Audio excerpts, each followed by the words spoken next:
জীবনের প্রকৃত সত্যগুলি দেখো, চঞ্চল চিত্ত স্থির হয়ে যাবে। নাম্বার 1, সময় তাকেই দাও যে সময়ের মূল্য বোঝে, আর সম্পর্ক তার সাথেই তৈরি করো যে তোমার গুরুত্ব বোঝে। নাম্বার 2, প্রকৃত সত্য কি জানো? তোমার কষ্টগুলো একমাত্র তুমিই বুঝবে, অন্য কেউ বুঝবে না, সে যতই তোমার আত্মীয় হোক বা কাছের মানুষ হোক।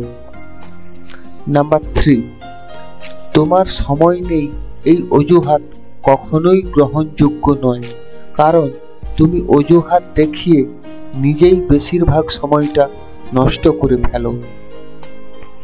নাম্বার 4, শান্ত মন সফলতার থেকেও বেশি গুরুত্বপূর্ণ, কারণ মন শান্ত হলে সফলতা আসে, কিন্তু সফলতা এলেই যে মনে শান্তি আসবে এরকম কোনো কথা নেই। নাম্বার 5, তুমি সব কিছু একবার হলেও চেষ্টা করো। ভগবান তোমাকে কোনো না কোনো বিষয়ে বিশেষ দক্ষ করে পাঠিয়েছেন, তুমি তা কখনো বুঝতে পারবে না যদি না তুমি সেটি চেষ্টা করো। নাম্বার 6, তুমি যদি মানুষের প্রিয় হতে চাও তবে অর্থশালী হতে চেষ্টা করো, কারণ তেলা মাথায় তেল দেওয়া মনুষ্য জাতির রোগ।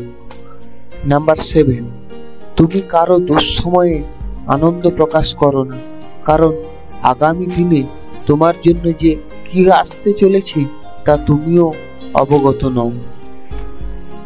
নাম্বার 8, জীবনে পথ চলতে গেলে আশার আলোটা খুবই জরুরি। একটা অন্ধকারাচ্ছন্ন পথে তুমি যত না ভালো চলতে পারবে, সামনে আলো দেখতে পেলে তুমি সেই পথে বেশি ভালো চলতে সক্ষম হবে। নাম্বার 9, বিপদে তুমি অতলে তলিয়ে যাচ্ছ ভেবে আতঙ্কিত হবে না।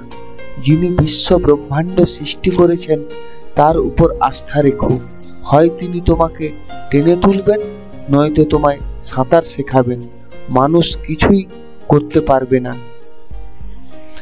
নাম্বার 10, যদি তুমি পবিত্র হও, যদি তুমি বলবান হও, তাহা হইলে তুমি একাই সমগ্র জগতের সমকক্ষ হইতে পারিবে।